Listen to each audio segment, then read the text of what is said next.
Hi folks, welcome back to the channel. Today we're going to be talking about an unusual subject really, and it's one that my family have had experience of, and it's this: what happens when another caravan hits your caravan and causes damage? And you might think that's a bizarre one, but it did happen. In fact, what I'll do is I'll quickly explain what occurred and why I've chose to do this video. In May, myself and Juliet went away with Les and Carol, my aunt and uncle, to New Lodge Farm, and we had a wonderful long weekend. On the way back, we were travelling up the M1 to go home, and we decided that we were going to stop and have a bite to eat at a service station. Now, this service station was absolutely packed, and it said it catered for touring caravans, but it didn't really. It was poor, like they all are really. There's one or two exceptions to the rule, but this was pretty bad. So I managed to get a spot which was a long straight parkway, and Les ended up with a drive-through version.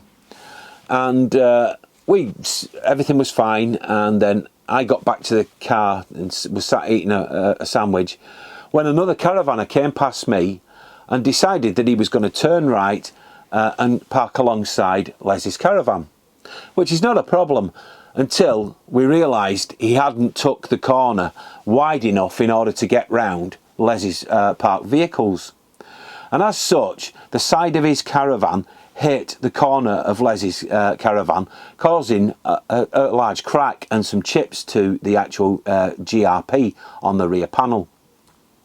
So we managed to get this caravan unwedged from Les's caravan, and then we went about exchanging details as you do at any accident. And the gentleman in question said, "Don't worry, it's okay, I'm covered by the Caravan and Motorhome Club insurance." So Les was quite reassured. Anyway, a few weeks went by and he heard nothing, so he contacted his own insurance, who said, "Well, we've not heard anything." So he was getting a little bit concerned. So he contacted the gentleman who'd hit his caravan, who was quite dismissive and not very helpful. And we were a bit concerned. Was he insured? So we did a little bit of research, and we discovered that, of course, he's insured if he has car insurance, because the car insurance is covered the damage to Les's caravan because it's attached to the car when it's being towed when the incident took place. So Les thought, great, I'll claim off his car insurance, which was easier said than done.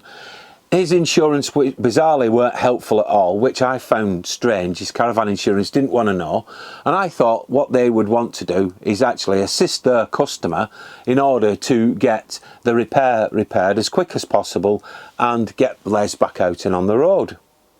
But it took ages. In fact, he ended up having to claim off his own insurance so that his insurance would assist him to claim back off this gentleman's car insurance.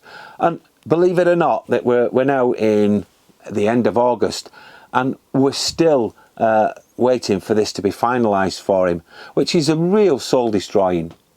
But the moral of the tale is this: if you get hit by another caravan whilst it's being towed, the insurance that you would claim from, if you're not at fault, would be the other driver's car insurance, not the caravan insurance.